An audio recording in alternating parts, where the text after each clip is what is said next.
शेखुल हदीस हज़रत मौलाना हबीबुर रहमान साहब अगी तख्वास को अगी खपल अल्हम्दुलिल्लाहि वहदह वस्सलातु वस्सलामु अला मन ला नबिय्य बअदह अम्मा बाद फ़ाऊज़ु बिल्लाहि मिनश शैतानिर रजीम बिस्मिल्लाहिर रहमानिर रहीम इन्नमा यख्शल्लाह मिन इबादिहिल उलमा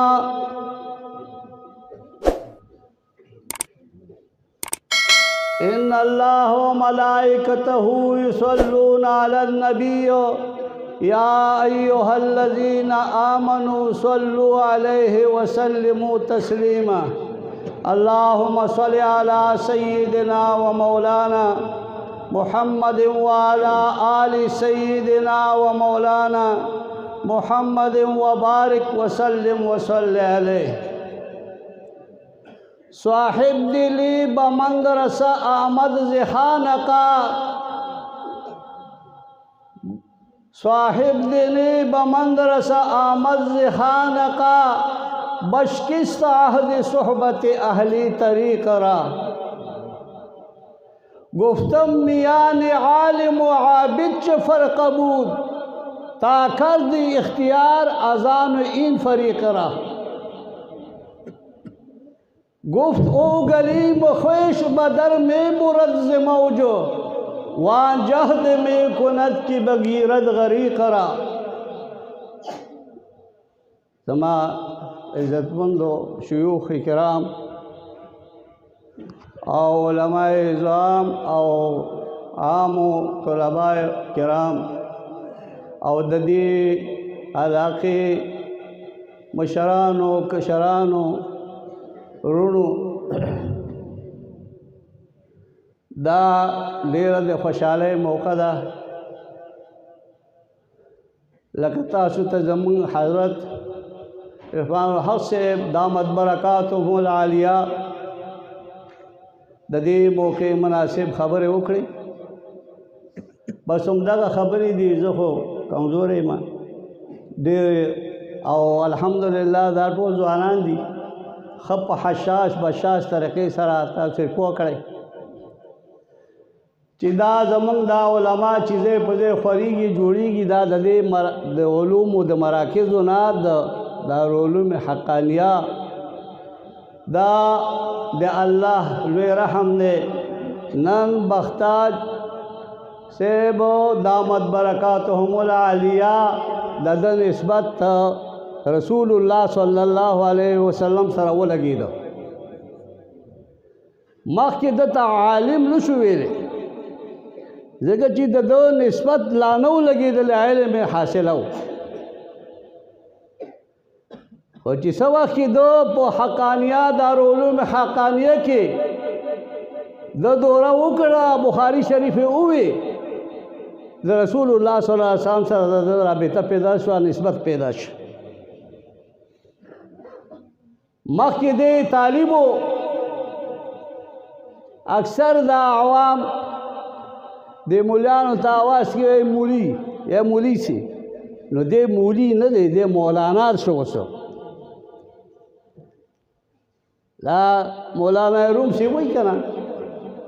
मौलवी हिरगिज़ न शुद मौलाए रूम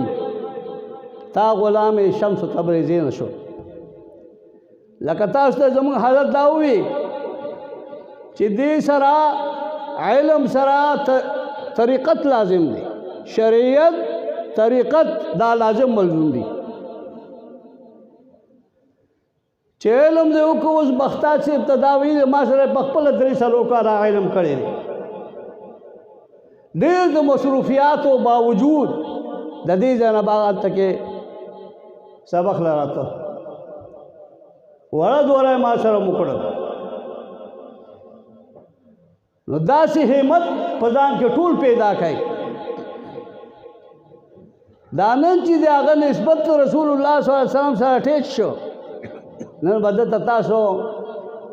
ढेर पे एहतराम सर लगता उसने हजरत फरमाई ढेर पे एहतराम सर में लावे गए او دا به ستاسو دپاره د علاقې دپاره دا یو الله تعالی عالم او باعمله وګرځو. الله دې د ده په علم کې نور مزید علم یوازې دا نه دی چې لکه تاسو ته حضرت ووایي چې دستر باندې د اوسو ټیک ته نسبت ته پیدا شه. موږ ته چې څه وخت کې دوره وشوله نو دا استادان سړي ته هدایات بیانوي د فاضلینو ته. نو مولانا محمد رسول خان صاحب رحمت الله علیه موږ ته خبرې کولې، نصیحتي خبرې کولې. وی موږ ته شیخ الهند صاحب دا ویلو، دا زموږ استاد د شیخ الهند صاحب لاړ نو وی چې دا وصیت موږ ته کړو چې صبح کې اوس فارغ شوی مخکې مو علم حاصلو نو تاسو باندې یې وظیفه وه چې علم کې محنت کوئ، کوشش کوئ. دا اوسني موجوده طالبان نه دو کوشش نه کوي. مخکې به طالبانو ته نیمې شپې پورې مطالعې کولې، مخکې به د محنت کو په علم حاصلولو کې هغه یو ذمهواري وه. اوس په تا دویمه ذمهواري دا شوه چې ته به یې په خپل هم ښه زده کوې، کتاب به ګورې د شپې نه او بیا به ورپسې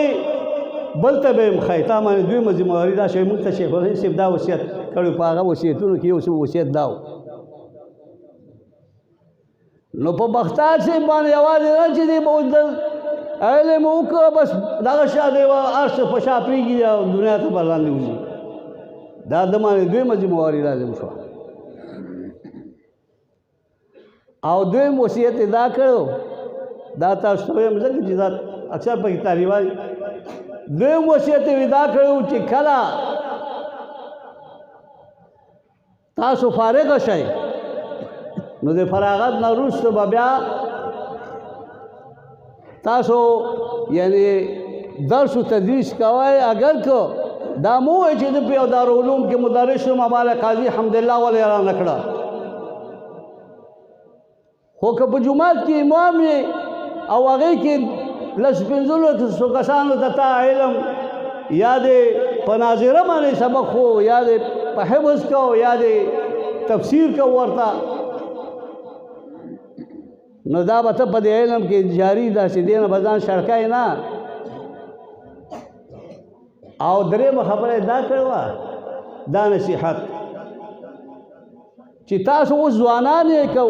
فارغ هم شئ، خو چې ځوانۍ د ځوانۍ په وخت کې به تاسو محنت کوئ، کتاب به ګورئ، مطالعه به کوئ. د ځوانۍ په وخت کې سړی ټوله شپه بې خوبه شي نو ده باندې په بدن باندې څه اثر نه پرېوځي. زه اوس په خپله چې نیمه ګېټه کتاب وګورم، اکثر سړی اوږد شي کتاب کې دغی نو کله 2 غنټې بس بیا مې بدن داسې درد سړکې شروع کړي درد شروع کړي. او د ځوانۍ په وخت کې موږ تر ټوله شپه ناست وو، هېڅ پروا به نه وه. دا زموږ د مشرانو د شیخ الهند صاحب دا نصیحت دی طالبانو ته چې تاسو د ځوانۍ په وخت کې که طالب دی که عالم دی، د ځوانۍ په وخت کې د دې مطالعه ډېره کوي. نو دا مطالعه چې دا بدله په پیرۍ کې کار ورکوي. دا مطالعه چې په ځوانۍ کې تا وکړه دا به تاله په پیرۍ کې کار راکوي. کم کتاب چې سړی بار بار درس پکې ورکړي نو خو ذهن ته کښېني که. موږ ته مولانا رسول خان صاحب رحمت الله علیه هغه به ترمذي شریف وي، مولانا ادریس کاندهلوي رحمت الله علیه بخاري شریف وي او ده به ترمذي وي. نو په ترمذي شریف کې خو ټول احادیث داسې ټول چې اختلافات دي. نو مولانا صاحب هغه خو هغه وخت کې ځکه چې په سنه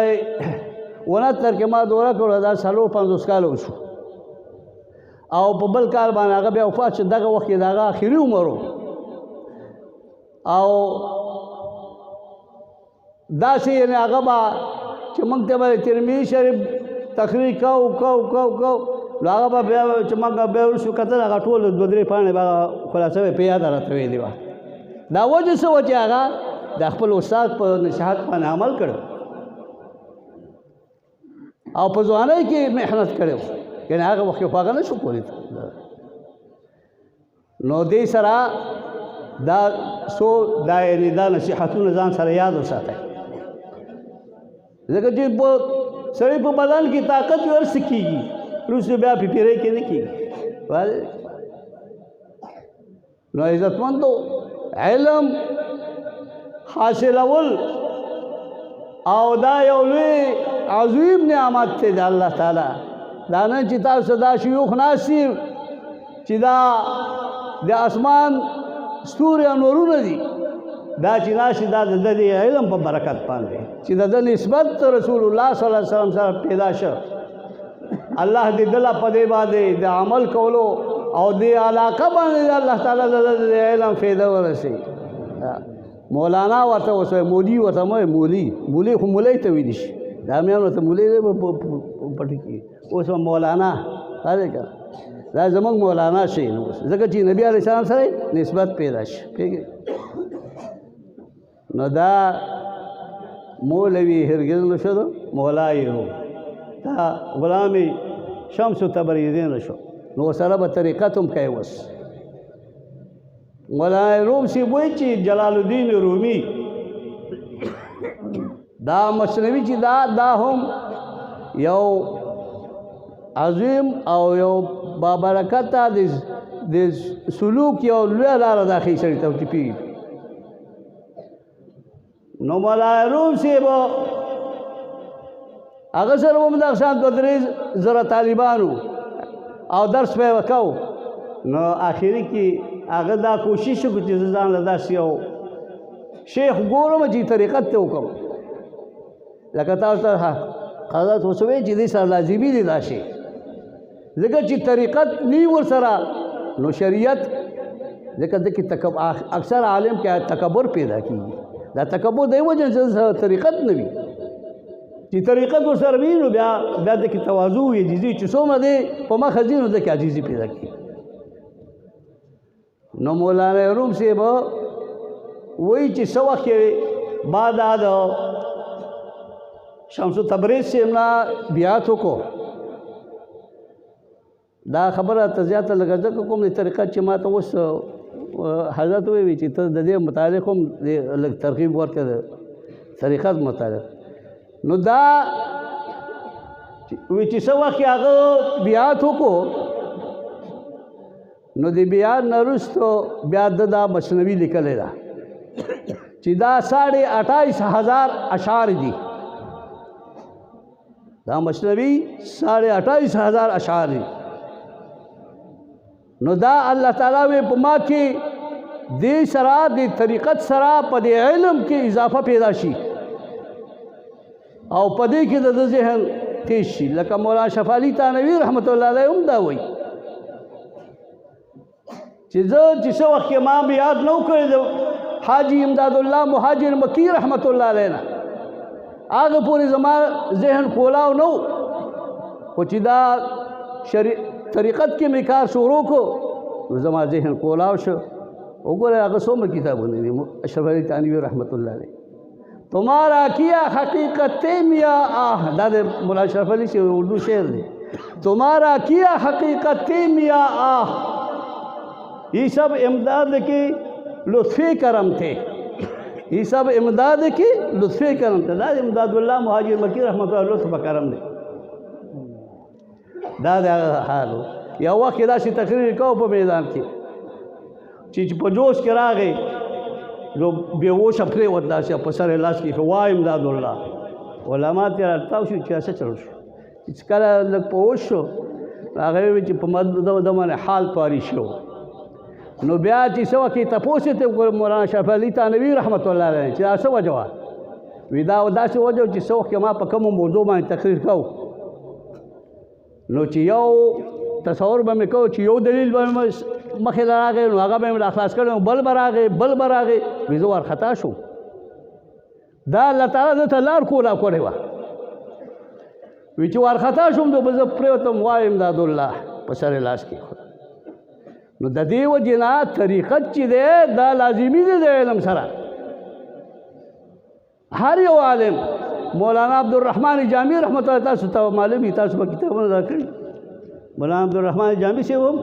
چې فارغ شه راغی فارغ شه د علم نه نو ساما بشتره انغسته او کور ته چې زه عالم شم لکه نن بختاج صاحب چې کوم دی د دستار فضیلت په سر کې نو اوس دی داسې به نه کېني نو چې څه وخت دی راغی کور ته نو په دویمه شپه خوب ولیده په خوب کې یو نیک انسان د سپینو جامو والا ولیده وی ای عبدالرحمن جامی ته لا نیمګړی لاړ شه ځان لپاره یو حاجي وګوره ځان چې لار درته وښیي دې حاریان چې خدای دا ما علم وکړو هر څه مې خلاص کړي کتابونه فنونه ما ته وایي چې ته داسې بل حاجي وګوره سوچ یې کوو نو وایي چې ما طریقت نه دی کړی نو د دې وجه په هغه وخت کې چې کوم لوی شیخ نو هغه لا بیا بشکره ونغښتله عبید الله احرار صاحب رحمت الله علیه زما کې دی وکړ تاسو ته چا مال پیښ هري نو هغه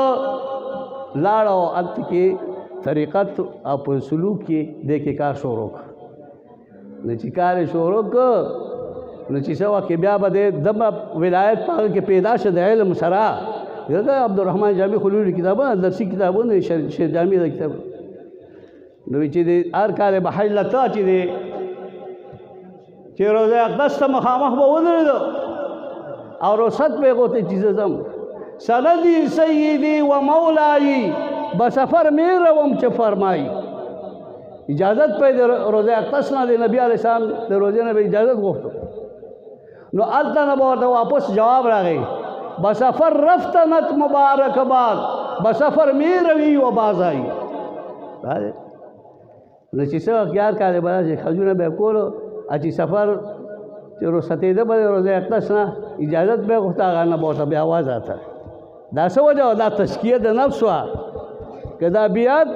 او صفایي د نفس نه وي راغلی نو روزه اقدس نه به دلته څه آواز راته نو آخري کال چې د سفر د دنیا نه نو لاړ حج وکړو او روزه اقدس ته ورسېدو سندي سیدي و مولایي بسفر مې روم چې فرمایي هغه نه ورته آواز راغله بسفر رفتنت مبارک باد بس عالم مصر پاتې شو سفر د مبارک وي ادا یې ونی چې باز آیي بیا به م راځي دا پاتې شو نو بس دې پوه شئ دا کار زما د رخصتۍ دی زه بس دنیا نه رخصتېږم غرض مې دا مې درته یو څو خبرې دې کې هم وکړې دا اوږدې خبرې دي دا نه خلاصېږي او الله دې د بختاج صاحب دامت برکاتهم العالیه الله دې د علم دا د الله مبارک کی او دا کم نسبت چې د راغې الله دې په دې باندې قائم دائم وساتي او الله دې د دې د لكل شيء آفة وللعلم آفات